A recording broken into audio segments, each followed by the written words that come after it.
judayam go'zal kelin bo'lgandi. Ammo to'yi kuni ojiza. Birinchi qism. Azizlarim, kanalga obuna bo'lib, like bosib qo'yishni unutmang. Oq libos kiygan qiz yonida turgan yoshancha ulug' ayol mayin jilmaydi. Qizaloq oyna yonida sochlarini tarab, o'ziga mahliyo bo'lardi. Bugun ayolning qizi ulg'ayib turmushga chiqmoqda. Bu har bir ayol uchun ham g'amgin, ham quvonchli kun. Tashqaridan turli qo'shiqlar, odamlarning g'ala-g'ovurlari eshitilib turardi. Xona uncha sokin emas, lekin shunda ham jimjitlik hukmron. Ogul xola qiziga yana biroz tikilib turdi-da, yuzini namlagan yoshlarini artdi. "Sen farishtaga o'xshaysan, qizim", dedi Ogul xola qizi tomon 2 qadam bosib. Oyi, endi men kelinman, qarang. Menga boya kirgan ayollar qanday chiroyli kiyim kiydirdi. Oyjonim, bu ko'ylak men sevadigan multfilmdagidek ekan. Men anavi Malika Zovushka bo'lib qoldim. To'g'rimi? Dedi E'zoza. Mening qizim eng go'zali.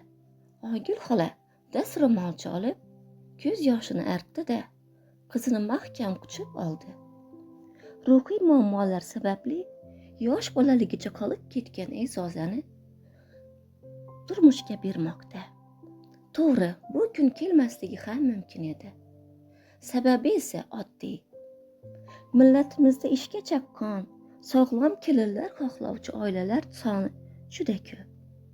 Nosog'lom bo'lgan qizni esa hech kim o'g'liga olib bermasdi, toki aybi bo'lmasa. Ogul xola ham buni kech bildi. Qizining yuzini kuzatar ekan, parvarish qilib hatto ko'chaga chiqarmagan sodda dil qizini endi bir sayoq yurgan bolaga bermoqda. To'yni to'xtataman ham degandi. Lekin eridan ham kaltak edi, ham to'yni avvalroq qilamiz degan qaror chiqdi. E'zozaning ota taraf buvilari esa 18 yoshli aqlsiz qizga chiqqaniga suyunib, to'yni qudalar bilan kelishib qo'yishdi-yu, 1 oy avval boshlab yuborishdi. "Qizim, sen mendan xafa emasmisan?" so'radi Ogul xola. Qizi baribir hech narsani tushunmasligini bilsa-da.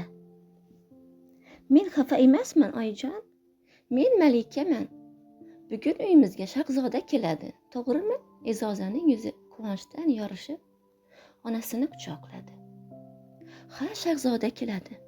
Ogul xola bo'lajak kuyovining qizlar bilan ko'p yurishini, ichkilikboz va chekadigan qolaversa, sayyoq yigit ekanini kech bildi.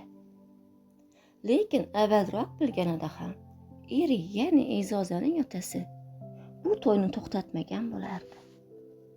"Qizim, men Ogul xola bir nima demoqchi bo'ldi-yu, ammo eshik taqillab qoldi. Birdan kuyov keldi" degan shovqin uyni egalladi. Qizlar Ogul xolaning xonadan chiqishini so'rab 2-3 marta eshikni ochib, ogohlantirib ketishdi. So'ng yana eshik ochilib, o'sha kirishi kerak bo'lgan kuyov xona ichiga kirdi. Xonaga kirgan yigitning ko'zi esa birinchi bo'lib bo'lajak qaynonasiga tushdi. Aslida qaynonasi bo'lib ulgurgan, nikoh avvalroq o'tgan, bugun esa to'y edi. "Assalomu alaykum", biroz savol ohangda dedi kuyov bo'lmish Aziz. "Va alaykum assalom", dedi Ogul xola Azizga sovuqroq qarab, boshqa so'z demay xonani tark etdi. Xonada qolgan kelin va kuyov jim edi. E'zoza uyalib qo'lini o'ynardi. "Bolaligicha qolib ketgan bo'lsang-da, chiroyli ekansan. Hech bo'lmasa shunisi bor ekan-ku", miyig'ida kuldi yigit. Qiz bu gapni uncha tushunmagan bo'lsa-da, yigit unga gapirayotganini sezdi. "Oyim senga qaynonalik qilishdan or qilganini sababi sen hattoki hojatga chiqolmasang kerak, to'g'rimi?" Yigit o'zini bosolmay kuldi. Hoy, boshingdagi ahmoqona fatani yechib tashla. Seni yaxshiroq ko'ray. Nogiron qiz kerak emas deb gapirganimda rasmini yirtib tashlagan edim. Yigit-ku qiz tomon qadam bosdi. Siz shahzoda emassiz, E'zoza oxiri gapirdi. Ha, rostdanmi? Men shahzoda emasmanmi? Ey ahmoq qiz, meni xotinim bo'lolmagani uchun o'zini bu narsa qilib qo'yaman degan qizlar talaygina. Gapirayotgan gapingga qara. Aslida senga it ham qaramaydi. Yigit qizni belidan qisib, qulog'iga pichirladi. Meni yaxshilab eshit. Seni otam tanladi.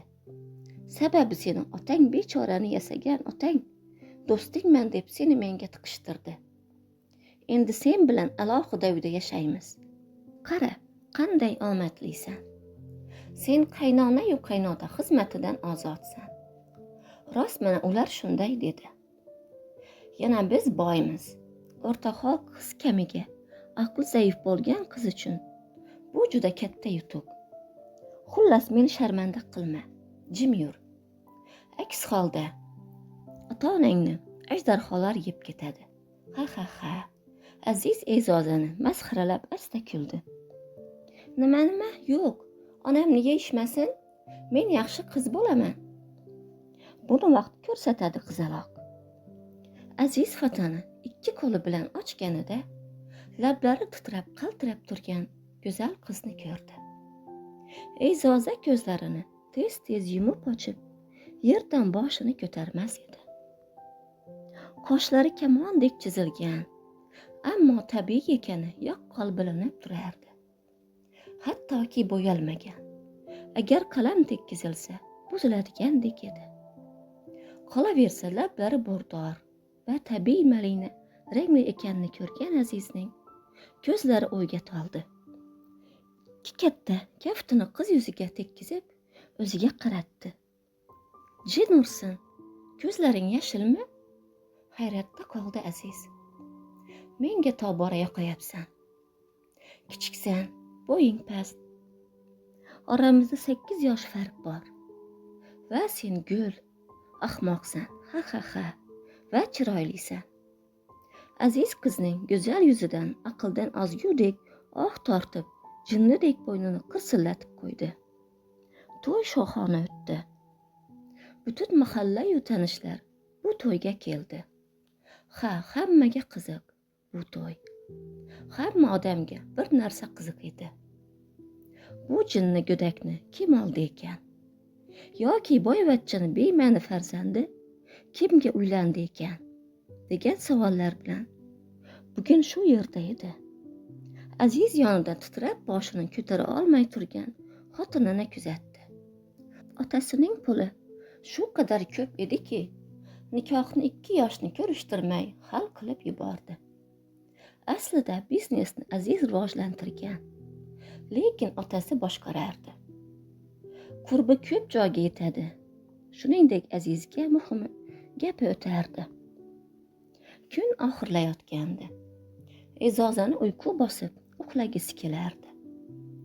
Buni sezgan Aziz labining chetida kulib, E'zozaning qo'lidan ushladi. Bundan titrab uyqusi ochilib ketgan qiz yigitga darhol qaradi. Azizning sabri tugab borardi. To'g'ri, u E'zozani ko'rmagani uchun uni oddiy xotin deb o'ylagandi. Ammo hozir unday emasdi. Bu telba yigit kichik tanali, xipcha bel va qordek oppoq terili qizni ko'rib, fikridan qaytgandi. E'zozaning otasi Azizning qanday yigitligini juda yaxshi bilsa-da, el nima deydi deb qizini qo'sh qo'llab berdi. Sof begunoh jinnilar bo'ladi. Telba va qotil jinnilar ham. E'zoza esa ikkalasiga ham kirmasdi. U onasi qornida otasining kaltaklari sababli shunday holatda tug'ilgandi.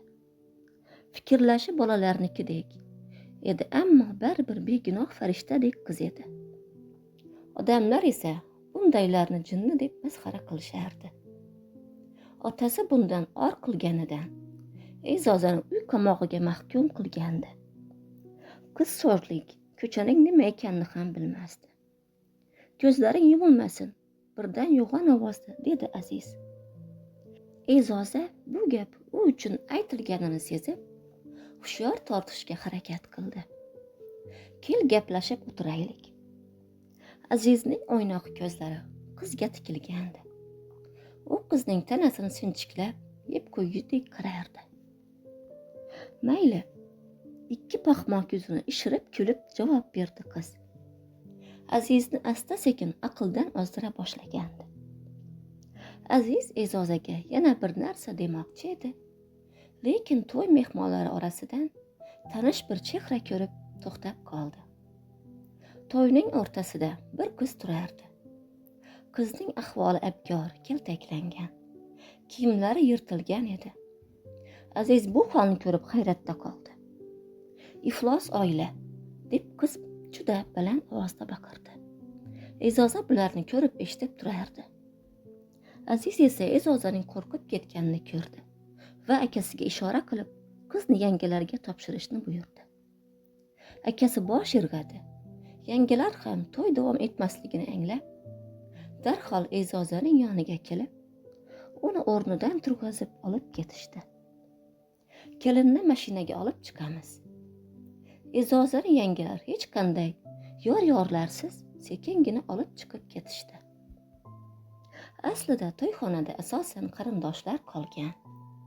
Begonalar esa allaqachon ketgan edi. Kech ham tushgandi. Aziz E'zozani yangalar olib ketayotganini ko'rib, xotirjam bo'ldi. Butun oila va mehmonlarning e'tibori esa to'rt tarafni larzaga keltirgan qizga qadaldi. Nomard ekansan, meni aldab nomusimni olib, keyin esa menga uylan deganim uchun do'stlaringga topshirdingmi? Iflos. Sen iflos, meni ikki kishiga tashlading. Ular meni zo'rladi. Qara endi men bilan boshqalar o'rtasida nima farq bor? Meni aldading. Endi esa kuning jinni qizga qolibdimi? Ko'rdingmi, uvolim tutibdi seni. Qiz achchiq bilan gapirayotganida birdan katta qadamlar bilan kelgan yoshi katta ayol uning yuziga shartta tarsaki tushirdi. Bu ayol Azizning onasi edi. Hoy orsiz, nimalar deb tuhmat qilayapsan bolamga? O'zing bo'yniga osilib, aybni unga to'nkayapsanmi endi? Sendek suyuklarni kelin qilaylikmi? Ayt, gapir endi. Ikki kishi zo'rlagan bo'lsa, bor kerakli joylarga arz qil. Nega bolamni gapirasan? O'zing buzuksanki shunday bo'ldi. Aziz onasining davra o'rtasida o'zi aldab, va'da berib nomusini olgan qizni urayotganini ko'rib, jim qoldi. So'ng miyig'ida kulib qo'ydi. Lekin bir tarafdan g'azablanardi ham. Axir bu uning to'y kuni edi. Hammasi buzildi. Atrofdagi odamlarning ko'pi esa Azizning otasi bekdan qo'rqishgani uchun darhol qizni gap bilan tiriklayin o'ldirishga tushdi. Sening buzuqliging tufayli jamiyat yomonlashdi. Bechora kelinning aybi nima? Uning sendan farqi, u farishta, sen esa buzuq, deb baqirdi bir ayol qiz tarafga qarab. Davrada turgan qizning ortidan yana bir ayol kelib, uni sochidan yuldi. Yengiltak, hali senmi jiyanimning to'yini buzgan?